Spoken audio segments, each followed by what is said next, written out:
Hello everyone, কি অবস্থা সবার? কেমন আছেন সবাই? আশা করি অনেক ভালো আছেন। আমি ইমরুল হাসান।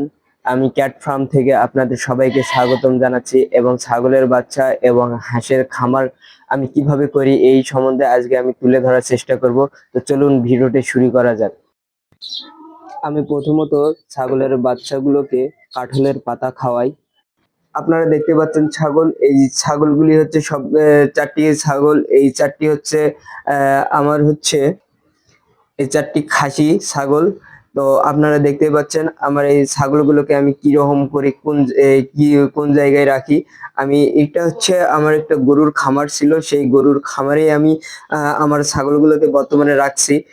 কিছুদিন গেলে আমি এই ছাগলগুলোকে আমি অন্য জায়গায় শিফট করব। যেহেতু আমার এখানে গরুগুলো মানে এখানে আপাতত নাই, গরু বিক্রি করে দেওয়ার পরে।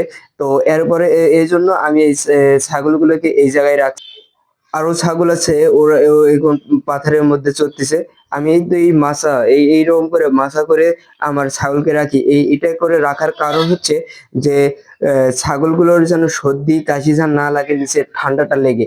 এই জন্যই আমার এই জিনিসটি করা আর কি।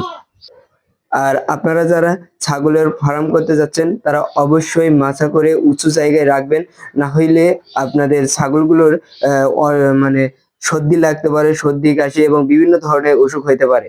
তো আপনারা যারা নতুন করে খামার তৈরি করতেছেন তাদের জন্য এইটা হচ্ছে আমার হাঁসের খাবার।